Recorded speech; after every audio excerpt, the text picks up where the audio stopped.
मेरे YouTube channel math solution में आपका स्वागत है।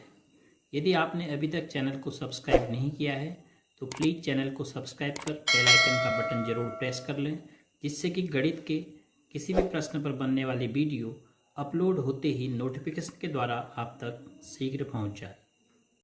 आज के वीडियो के माध्यम से कक्षा 9 के विद्यार्थियों के लिए अध्याय 12 हीरोन का सूत्र पर चर्चा करते हैं।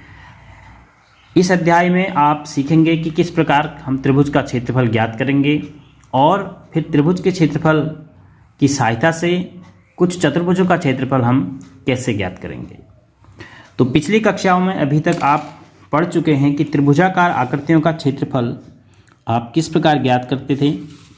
यदि किसी त्रिभुजाकार आकृति की एक भुजा की लंबाई और उस भुजा से त्रिभुज की कुल ऊंचाई आपको पता हो, यह आपके सामने एक त्रिभुजाकार आकृति है, माना मैं इसका नाम रख दूं त्रिभुज ABC। तो यदि BC भुजा की लंबाई पता हो और BC भुजा से त्रिभुज की ऊंचाई अर्थात शीर्ष A से BC पर अगर आप एक लंब रेखा खींचेंगे तो इस रेखा की लंबाई A से लेकर D तक, इसे हम BC भुजा के सापेक्ष त्रिभुज ABC की ऊंचाई कहेंगे। तो यदि दो चीज़ें हमें पता हों, एक भुजा पता हो और उस भुजा से त्रिभुज की ऊंचाई पता हो, तो भुजा और ऊंचाई को गुणा करके आधा करने पर हमें त्रिभुज का क्षेत्रफल प्राप्त होता था। हम क्या लिखते थे? त्रिभुज का क्षेत्रफल बराबर आप लिखते थे 1/2 अर्थात आधा गुणा आधार गुणा उस आधार से त्रिभुज की ऊंचाई, जिसे हम कहेंगे आधार के संगत ऊंचाई। इस सूत्र का प्रयोग कर हम त्रिभुज का क्षेत्रफल ज्ञात करते थे। पिछली कक्षा में आपने इसे सीखा था। अब हम बात करें, माना एक त्रिभुज हमें दिया हो जो विषमबाहु हो और उसकी तीनों भुजाओं की लंबाई पता हो। एक दूसरे त्रिभुज की आकृति आपके सामने है। इस त्रिभुज का नाम मैं बदल देता हूं। इस त्रिभुज का नाम रख देते हैं माना PQR, और हमें QR भुजा की लंबाई पता है 12 सेंटीमीटर, PR भुजा की लंबाई पता है 11 सेंटीमीटर और PQ भुजा की लंबाई पता है हमें 8 सेंटीमीटर। तो अब किस प्रकार हम इस त्रिभुज का क्षेत्रफल ज्ञात करेंगे? त्रिभुज का क्षेत्रफल का मतलब त्रिभुज की जो आपको हरी बाउंड्री दिख रही है उसके अंदर का ये सफ़ेद रीजन, यह सफ़ेद क्षेत्र त्रिभुज का क्षेत्रफल है। अब हमें किसी भी भुजा से उस भुजा के संगत त्रिभुज की ऊंचाई नहीं पता है। अगर हमें QR पता है तो QR से त्रिभुज की ऊंचाई कितनी है नहीं पता, PQ पता है तो PQ से त्रिभुज की ऊंचाई कितनी है नहीं पता है।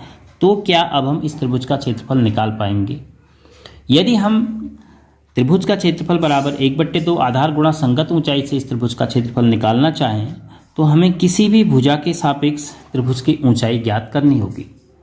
परंतु यदि हम त्रिभुज की ऊंचाई नहीं ज्ञात करना चाहते हैं या नहीं ज्ञात कर पाते हैं तो क्या तब भी हम इस त्रिभुज का क्षेत्रफल निकाल पाएंगे? तो इसका उत्तर है हाँ। मिस्र के अलेक्जेंड्रिया में पैदा हुए थे एक प्रसिद्ध भौतिक शास्त्री और गणितज्ञ हीरोन।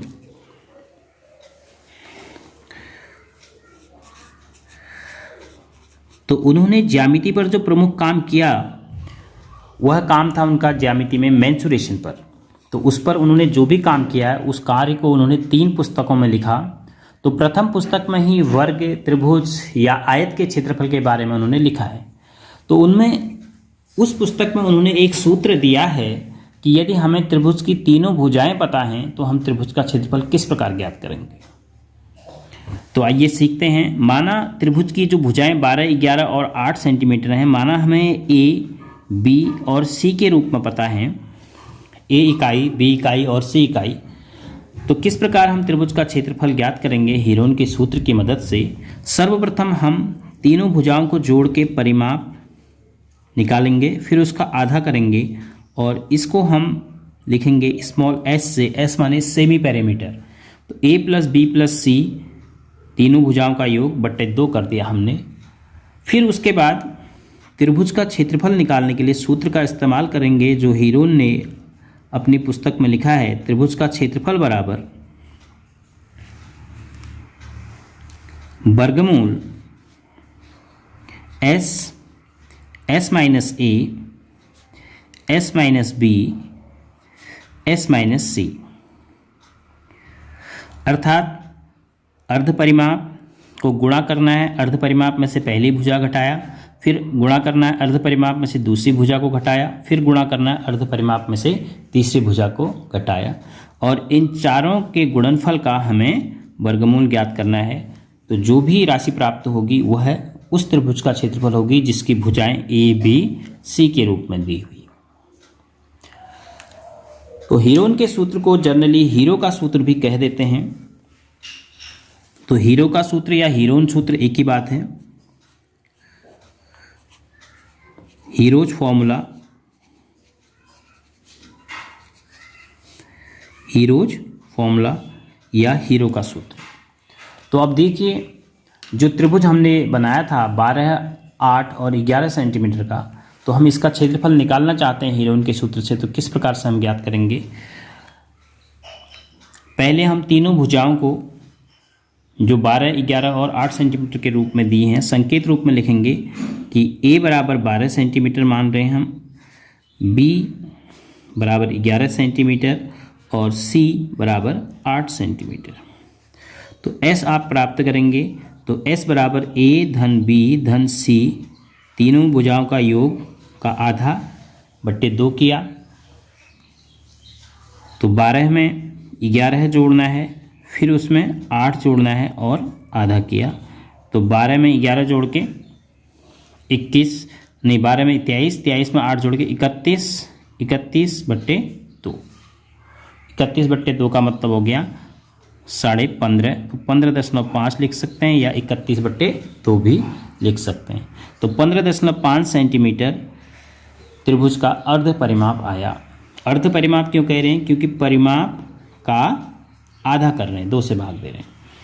अब त्रिभुज का क्षेत्रफल बराबर, एक बार सूत्र आप लिखेंगे हीरोन का, त्रिभुज के क्षेत्रफल का जो सूत्र दिया था हीरोन ने, S minus A S minus B, याद करने के लिए भी आसान है, एस माइनस सी।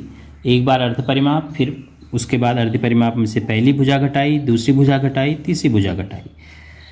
तो 15.5 गुणा 15.5 में से सबसे पहले आप 12 घटा लीजिए, फिर 15.5 में से 11 घटा लीजिए, फिर 15.5 में से 8 घटा लीजिए।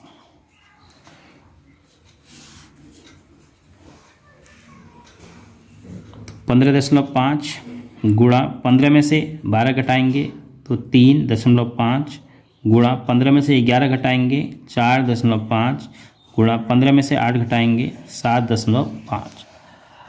अब इन चारों राशियों को गुणा करने के बाद जो वर्गमूल आप ज्ञात करेंगे उसका गुणनफल का, वही राशि इस त्रिभुज का क्षेत्रफल आएगी जिस त्रिभुज की तीनों भुजाओं की लंबाई 12 सेंटीमीटर, 11 सेंटीमीटर और 8 सेंटीमीटर दी हुई है। तो हीरोन का सूत्र क्या है और हीरोन के सूत्र से हम किस प्रकार एक त्रिभुज जिसकी तीनों भुजाओं की लंबाइयाँ दी हों उसका क्षेत्रफल ज्ञात कर सकते हैं, यह आपने सीखा। तो इस सूत्र का प्रयोग करते हुए हम प्रश्नावली 12.1 के प्रश्नों का हल अगले वीडियो के द्वारा आपको बताएंगे।